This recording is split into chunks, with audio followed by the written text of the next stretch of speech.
I'm in grade 10 and I wanted to learn more about electromagnetism, so I thought, why don't I just make a DC motor at home?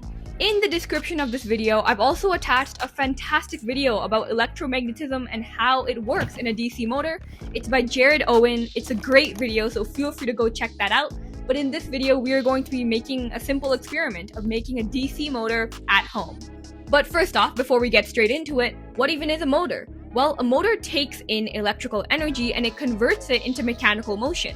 And we basically use motors like all the time. Like we have motors in small projects like this, or we also have motors in fans, or we have them in our cars. It's like a very simple electrical component that we use all the time.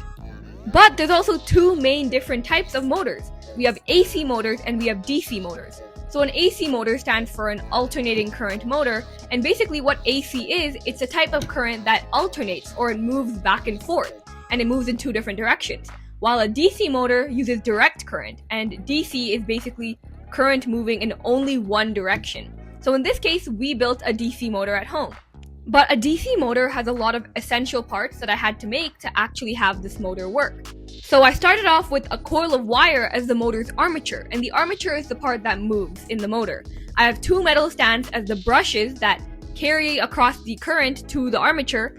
I have a stationary magnet as part of the stator, and two 1.5 volt batteries in series, and together those will equal to 3 volts. You can even check that with a multimeter, and so if I use a multimeter, you can see that it reads as 3 volts. But the interesting part is that for the armature, for the coil, I removed all of the insulation from one side of the coil and I left half of it on the other side. Why did I do this? Well, it's actually because I'm trying to make a split ring commutator, which is actually another very important part for a DC motor.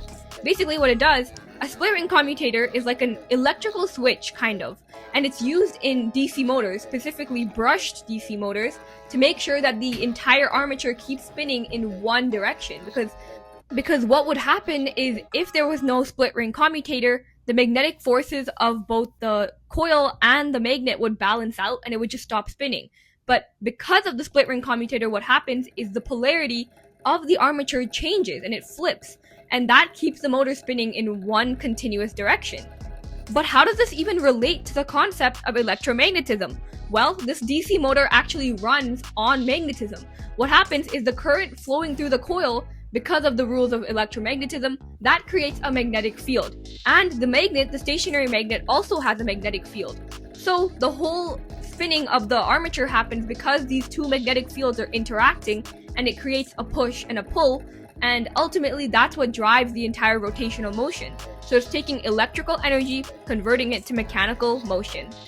Thanks for listening, and feel free to drop any comments below. Please subscribe and hit the thumbs up button because that supports me in my journey and it tells me to keep making videos like this. Thanks for listening, and we'll see you next time.